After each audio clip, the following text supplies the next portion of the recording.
કરીએ સુરતમાં ફાયર વિભાગે સપાટો બોલાવ્યો। ગોડાદરાના શ્રીજી માર્કેટની અંદર 150 થી વધુ દુકાનોને સીલ મારવામાં આવ્યા।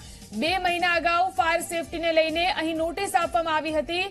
બિલ્ડિંગની બેંક અને હોસ્પિટલને પણ સીલ મરાયું છે। બેંક અને હોસ્પિટલમાં તાત્કાલિક ફાયર સેફટીના સાધનો લગાવવામાં આવ્યા છે। તો ફાયર સેફટી વિભાગે અહીં સપાટો બોલાવ્યો છે। સુરતના ગોડાદરાના શ્રીજી માર્કેટની અંદર 150 થી વધુ દુકાનોને સીલ મારવામાં આવ્યું છે। 2 મહિના અગાઉ જ ફાયર સેફટીને લઈને અહીં નોટિસ આપવામાં આવી હતી। આ વિશે વધુ જાણકારી માટે વાત કરીએ અમારા સંવાદદાતા ચેતન આપણી સાથે જોડાયા છે। જી ચેતન, સુરતની અંદર ફાયર વિભાગ સપાટો બોલાવી રહ્યું છે, શું છે વધુ વિગત?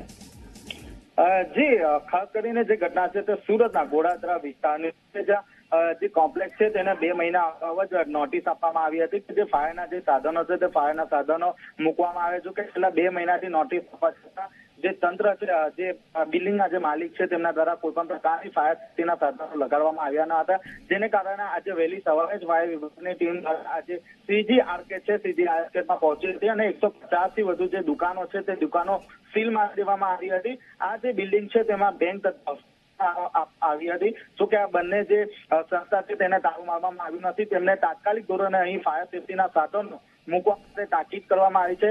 ઉલ્લેખનીય છે કે અગાઉ પણ આ જ રીતે આખું કોમ્પ્લેક્સ ફાયર વિભાગ દ્વારા આવ્યું હતું, જો કે ત્યારબાદ પૈસા ભરીને તુરંત સીલ છે તે ખોલાવી દેવામાં આવે છે। હાલ જે ફાયર વિભાગ છે, અન્ય જે કોમ્પ્લેક્સો છે તે પણ તાકીદે ફાયર સાધનો લગાવી રહ્યા છે।